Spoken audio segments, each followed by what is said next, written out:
네, 그 친구 딸이 예. 딸 친구가 예. 저를 아저씨라고 불렀거든요. 네. 근데 보통 친한 친구 아버지는 아버지라고 아니 부르잖아요. 목사님이가 불러드리는 근데 아저씨라고 불렀었는데 삼촌. 네. 근데 이제 졸업할 때 돼서 졸업할 때쯤 돼서 이제 생일쯤에 편지가 왔더라고요. 아버님 그러면서 친구가 편지 와서 이제 방황하던 저를 딸로 받아주시고 또 아영이랑 같이 잘 돌봐주셔서 어긋난 길로 가지 않고 잘 자라게 해주셔서 감사합니다.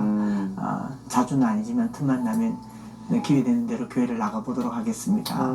배운 게 별로 없지만 앞으로 잘 살아가겠습니다 하면서 고마워서 편지 보냈던 기억도 있고. 네. 그렇죠. 아니면 은근히 사고를 많이 쳤었나 봐요. 따님하고 친구하고. 뭐 사실 제 딸이 쳤던 사고 중에 제일 큰 거는 예. 뭐 어버이날 네. 어버이 설교를 하려고 누가복음 15장에 탕자를 안으시는 아버지의 마음을 설교를 준비를 하고 주일 아침이 됐는데 네. 제 딸이 그때 대학생이었는데 아르바이트를 하고 보통 새벽 1시, 2시에 마치면 집에 오거든요. 네. 안 들어왔더라고요. 아침 7시가 됐는데 아니 이 녀석이 지금 집에 안 들어와? 그런데 이 아침 7시에 벨을 누르는데 벨 누르지 않잖아요. 딸은. 네네.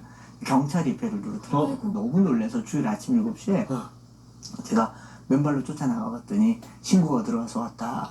얼굴이 정말 앞이 아무것도 안 보이더라고요. 네. 그래서 막 뛰쳐내려가 봤더니 이 아가씨가 지금 저희 빌라 이 코너에 누워 자고 있는 거죠.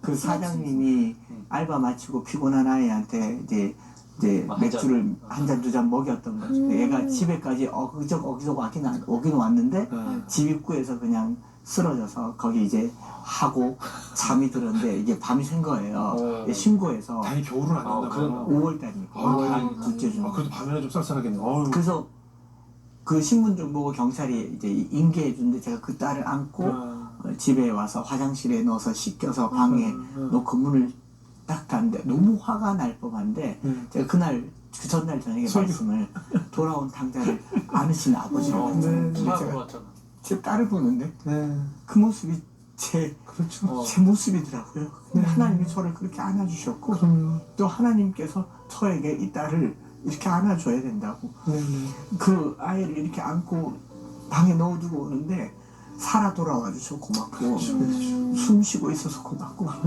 그냥 고맙더라고요. 믿질 않은 이 마음을 보면서 이게 사랑이 이런 거구나. 하나님이 우리를 사랑할 때는요 우리의 행동이나 우리의 삶이나 우리가 뭘 했느냐가 아니라 그냥 오면 좋은 게 하나님인 걸 알아서 그래서 그때 이후로는 제 딸아이를 계속 사랑하죠. 뭐 무슨 일이 있어도 사랑할 수 있는. 그래서 제겐 좋은 선생님이라고 얘기하고 제가 그날 주일날 강대상에 올라가서 제 딸이 그랬습니다라고 얘기를 했죠.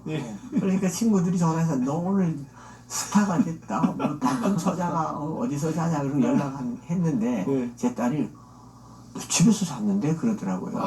필름 끊겼어. 잘 들어왔는 줄 알았나? 집에 들어와서 끊겨서 아직도 기억을 편집됐어. 못하고 있어요. 편집됐어. 아니, 목사님 지금까지 나눠주신 말씀 쭉 들어보니까 하나님 말씀의 능력에 대해서 전해주고 계시는 것 같은데 네.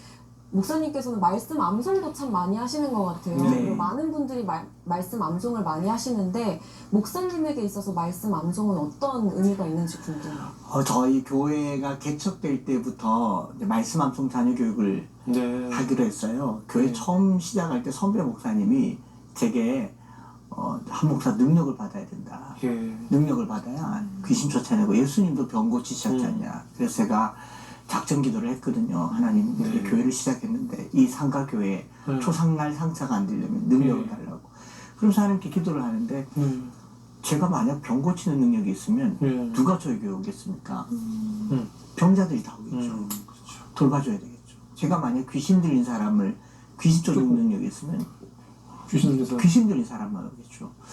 그래서 하나님 저 이거 안 할래요 그랬어요. 주님 하셨어도 전 안 할래요. 그러면서 저의 장학회 때 은사 되시는 여운학 장로님을 모시고 암송학교를 열게 됐고 성경 암송 자녀 교육을 해야겠다.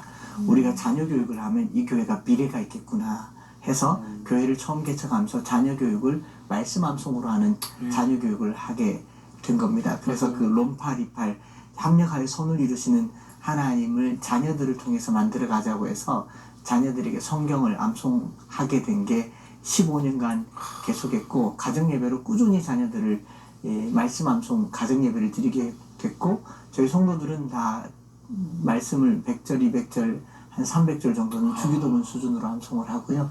아이들은 400절, 500절, 600절도 암송하고 정말 그것은 제일 네. 중요한 것 같아요. 네. 제가 지금 암송을 하고 있는 말씀들도 제가 초등학교 윤영주일학교 때 왜 하나님이 세상을 네. 이처럼 뭐 이렇게 찬양하면서 혹은 그때 윤영주일학교 때 중고등부 때 암송했던 게 평생 제 머릿속에 남고 네. 우리 성인 돼서는 우리 암기가 쉽지 않은데 그게 평생을 가더라고요.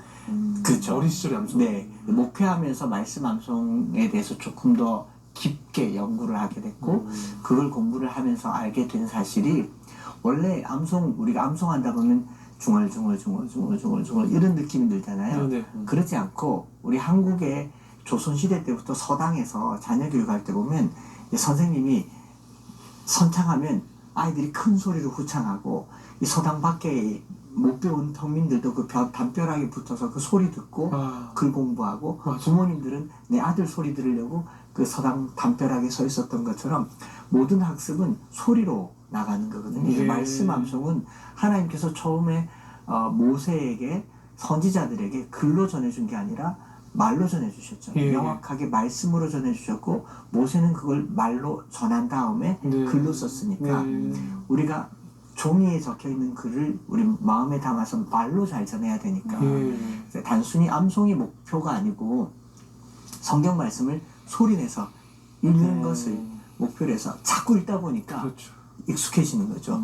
래퍼들이 랩하듯이 맞아요. 예, 맞아요. 그렇게 하는 게 그게 암송입니다. 그래서 저는 절에 가도 계속 들리잖아요. 네네. 맞아요. 예, 맞아요. 제가 절에 한 번도 안 가봤는데 반야신경 압구절이 다 들어오셔서 안 나갔어요. 맞아. 듣고 가는 거죠. 예, 무슬림도 하루에 몇 시간마다 돌아가면서 메가폰 틀어놓고 맞아요. 소리를 맞아요. 내잖아요. 그런데 유일하게 교회는 말씀 소리가 들리지 않아요. 그렇네요. 설교는 있는데 성경은 없는 거죠. 그렇네요. 찬양은 있는데 본문은 없는 거예요. 그렇네요. 그래서 교회에서 항상 말씀을 큰 소리로 맞아요. 또박또박하게 읽도록 한 게 성경 암송이 됐고 그런데 하나님께서 그렇게 말씀을 암송하는 아이들 속에서 살아 역사하는 걸 많이 경험했습니다. 그렇네요. 지금 목회는 어떻게 교회는 어떻게 부흥 많이 했어요? 네, 대구에서 이제 목회하는 게 어렵다고 하는데 네.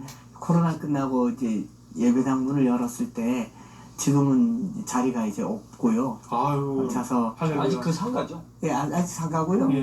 건물은 지었죠. 건물은 지었다가 우와. 다시 상가로 바꾸긴 했지만 네네네. 저희가 그 건물 에피소드가 예. 말씀 암송 가정 예배 드리면서 예. 시편 8편을 제가 암송하면서 아이들에게 설명을 했는데 예. 시편 8편 여호와 우리 주의 이름이 온 땅이 어찌 그리 아름다운 주의 영광이 하늘을 덮었나이다. 2절에 주께서 젖먹이들과 어린아이들의 입으로 권능을 세우시며 원수들과 보복자들을 잠잠케 하려 하심이니이다. 예. 이 말씀이 있어요. 예. 그래서 다윗이 골리앗을 넘어뜨리고 들판에 앉아서 이렇게 보면서 야 내가 그날 미쳤지 흥분해가지고 돌 들고 나갔다가 빗 맞았으면 큰일 날 뻔했다 그러면서 하나님께 노래한 내용이 시편 8편이거든요. 사람이 무엇이기에 주께서 그를 생각하시며 인자가 무엇이기에 주께서 그를 돌보시나이까. 네. 그 말씀처럼 다윗이 그 시를 쓴 것을 성도들에게 알려주면서 주의 대적으로 말미암아 어린아이들과 젖먹이들의 입으로 권능을 세우신 분이 하나님이십니다 라고 했는데 이 말씀으로 가정예배를 드리는데 7살짜리 아이가 집에서 예배 드리고 난 다음에 일기로 이제 크레파스로 3층짜리 건물을 그려가지고 하나님께 기도를 한 거예요. 하나님 우리 교회가 상가인데 이사를 이미 한 번, 2번 다녔으니까 이사 가면 목사님 책도 옮겨야 되고 이사도 가야 되는데 하나님 우리 목사님 이사 안 가게 건물 하나만 주세요. 그러면서 어린아이와 젖먹이들 입으로 권능을 세우신다고 하셨으니까 제가 기도하니까 건물 주세요라고 그 그림을 그려서 제가 가지고 온 거예요. 근데 그 2012년 4월 달에 그날 제가 그걸 보면서 손 얹고 하나님 이거 우리 교회 설계 도면입니다 라고 말하고 기도를 하고 눈물을 흘렸는데 그 달에 그 교회 바로 앞에 179평 땅을 저희가 사게 됐죠. 그 애 연락되나요? 동현이랑 왔는데 그림 좀 만나게 해주세요. 그림 좀 그려달라고. 그 영남주류 사장님이 술집 하려고 그걸 사서 설계에 들어갔는데 예. 길 건너편에 어린이집이 서면서 상대적 정부구역에 대해서 허가가 안 나는 거예요. 그래서 6억 대출 받았는데 그 대출금 이자를 내고 1년간 행정소송했는데 막 패소하고 너무 속상해하던 참에 제가 지나가면서 여기 교회 하면 좋겠다는 말을 듣고 찾아와서 땅 가지라고. 가지라고. 대출금 6억 있고 잔금 2억 9천인데 잔금은 6개월 후에 주고 대출금만 그냥 명의 가져가시고 이자 당신이 내시라고. 그 농담인 줄 알았어요. 근데 내일 도장 들고 와보라 그래서 계약금도 안 주고 농협 학정점에 갔더니 법무사, 지점장, 부동산 그 사장 와서 그날 도장 찍고 그날 땅 가졌어요. 맞았어요. 근데 놀라운 거는 일주일 만에 그 바로 앞에 홈플러스에서 주차장 증축 공사한다고 예. 저희 땅을 400만 원 줄 테니까 빌려달라더라고요. 예. 당연히 건축도 안 했으니까 그렇죠. 빌려줘야죠. 빌려줘야죠. 땅 다져가지고 예, 자기들이 이자 딱 나오네. 그 돈으로 이자 내고 다 내고. 이자 내고 나니까 또 이제 식당 사장이 와서 네. 여기 내가 식당 하려고 했는데 네. 놓쳤다고. 네. 목사님이 여기 건물을 지으면 그 3층을 지어서 아층을 세를 달래요. 아니 우리 지금 돈 없다고 잔금도 못 마련하고 있는데 네, 네. 못 한다고 했더니 그분이 우리가 전세를 줄 테니까 전세 4억을 줄 테니까 그 자리에서 계약금 6천만 원을 주시더라고요.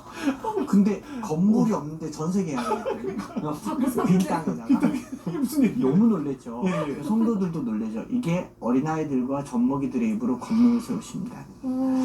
그래서 그 건물 3층 건물을 짓는데 그 식당 사장이 와서 목사님 1, 2층은 아무것도 하지 말고 골조만 남겨서 어차피 우리가 인테리어 할 예. 거니까 그래서 저희가 3층 건물에 3층만 짓고 들어와서 1, 2층은 비워두고 그분이 들어와서 아직까지 식당을 하고 있고 저희는 3층 107평에서 계속 목회를 하고 있죠. 와.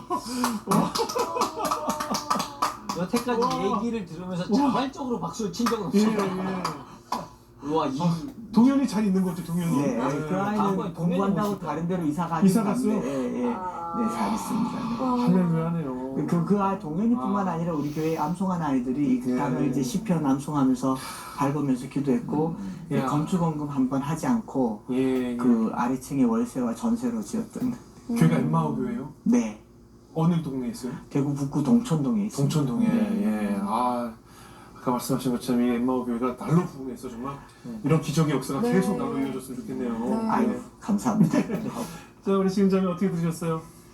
저희는 참 살아가면서 말씀의 능력을 간과하면서 살아가는 네, 경우가 네. 많은 것 같아요. 요한복음 1장 1절에도 분명히 태초에 하나님께서 말씀으로 계셨다라는 말씀이 있음에도 그 말씀을 간과하고 살아가는 저의 모습을 바라보았고 또 오늘 말씀의 그 살아계신 능력을 목사님을 통해 들을 수 있어서 다시 한번 제가 말씀을 사모하는 자리로 나아갈 수 있을 것 같아서 참 감사하다는 말씀 전해드리고 예. 또 목사님 지금 섬기시는 교회가 네. 그 말씀의 능력을 정말 증거하는 교회가 되시기를 저도 기도하고 응원하도록 예. 하겠습니다. 감사합니다. 아멘입니다. 우리 정성자 어떻게 들으셨어요? 전 새롭게 해서 이게 매번 출연할 때마다 사실 하나님이 저한테 무슨 메시지를 주려고 저를 여기 앉혀왔다고 맨날 생각하는 네네. 거거든요. 근데 제가 사실 원래 이 우리 파트너가 연이엘이라는 친구인데 이 친구 별명이 말씀 자판기예요. 그 친구 옆에 있으면서 제가 항상 주눅이 들었었거든요. 이 친구 이렇게 말씀을 잘 외우는데 전 하나도 모르거든요. 그래갖고 그 말씀 암송에 대한 뭔가가 항상 마음에 짐처럼 있었는데 굳이 뭐 근데 또 외워? 라는 생각을 했었는데 말씀 들어보니까 외워야 될 것 같아요. 아멘.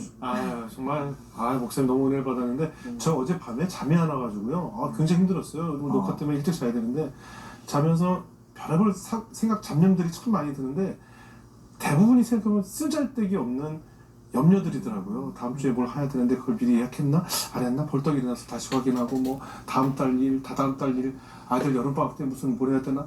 별의별 쓸데없는 염려와 사고들이 저를 짓누르는 바람에 잠을 못 이루었거든요. 우리가 살면서 얼마나 쓸데없는 염려를 하고 걱정을 하고 내 아이의 미래에 대해서 참 근심 걱정이 많잖아요. 근데 오늘 목사님 말씀해 주신 것처럼 공중에 나는 새도 먹이시는 하나님이신데 네. 아무것도 없이 학교에서 잠을 자는 학생이었고 돈일 뿐이 없어서 먹을 것이 없었던 학생도 하나님께서 이렇게 예비하셔서 잘 먹이시고 잘 입히시고 유학도 갔다 오게 하시고 명문대를 졸업하게 하셔서 이렇게 생각지도 못했던 빈 땅에 원래 다른 목적으로 쓰려던 땅을 뺏어가셔서 하나님께서 아무 염려를 안 했더니 이렇게 미리 다 준비하시고 예비하셔서 세우시는구나. 목회조차도 네. 분명히 목사님도 얼마나 염려하셨고 그 기도원에 들어가셨을 때 얼마나 눈물로 하나님께 기도하면서 원망을 하셨을 텐데 네. 이 미래에 벌어질 이 엠마오교회가 이렇게 쓰일 줄 어떻게 알았겠어요. 네. 정말 놀라우신 하나님의 은혜니까 우리는 정말 아무 염려하지 말고 오직 네. 그 나라와 그 의만 구해라라고 하신 그 말씀 먹고 살면서